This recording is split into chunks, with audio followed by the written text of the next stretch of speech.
Salut les bladers, c'est Beybattle Ryuk Shinigami et aujourd'hui je vous fais l'unboxing de Doomsizer. Et oui, les toupies Beyblade Burst sont enfin sorties en France, donc dans les Toys R Us et les Maxi Toys principalement. Elles sont disponibles aussi sur le site de King Jouet, mais pas en magasin pour l'instant. Et ça va, je pense, au cours de l'été et de l'automne se généraliser dans d'autres magasins.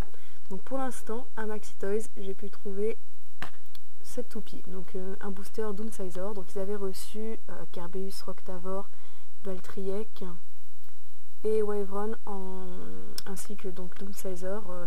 Il n'y en avait pas beaucoup, ils étaient juste disponibles en bout de caisse, c'était pas trop mis en valeur, donc je pense qu'ils n'avaient pas tout reçu, c'était juste un petit test pour voir.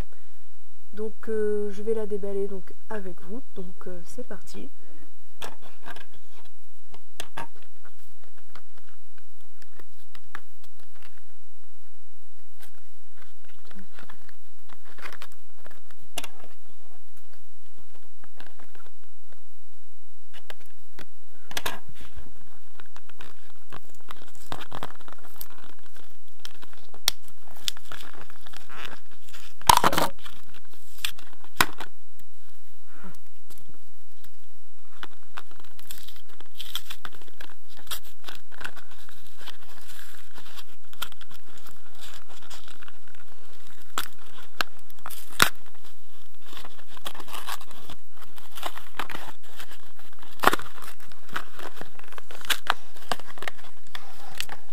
Donc alors on va commencer par la notice qui généralement ne dit rien d'important.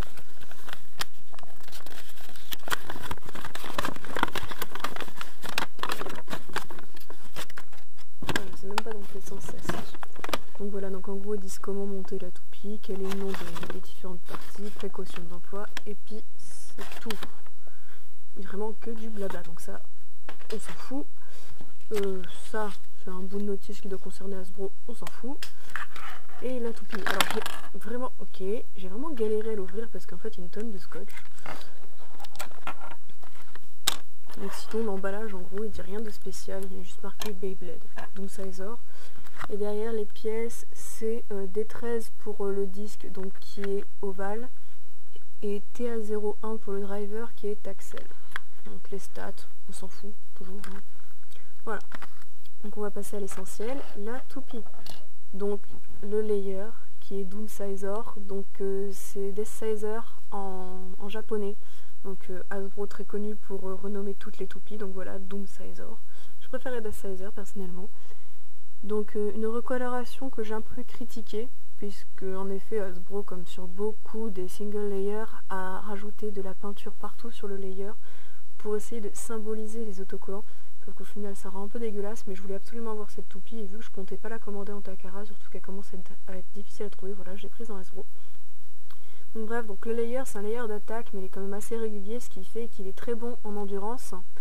Comme dans les tournois WBO où on trouvait pas mal de combos de Deathsizer et Deathsizer D2, les gens ont décidé de bannir ce layer, donc il est vraiment très lisse pour une toupie d'attaque, voilà. Donc la petite pente là, voilà, qui permet de visser la toupie. Bon, sinon dans l'ensemble ça va. Au niveau des recolorations, on s'en sort plutôt pas mal. Ouais, voilà. Ensuite le disque ovale, aucune différence avec le Takara. Et le driver Axel, donc sur le Deathsizer de Takara, le driver est violet transparent. Là ils l'ont mis en une espèce de... En fait c'est entre rouge et rose. Je sais qu'à la caméra il a l'air d'être plus rose, mais ouais il est vraiment entre les deux. Enfin, c'est bizarre, enfin c'est un Axel quoi. Voilà, Axel Hasbro. On va monter la toupie pour voir ça, ce que ça donne. Ah oui, aussi le code. Je sais pas si on voit bien parce que j'ai un éclairage franchement très pourri. Voilà. Bref. Donc on monte la toupie.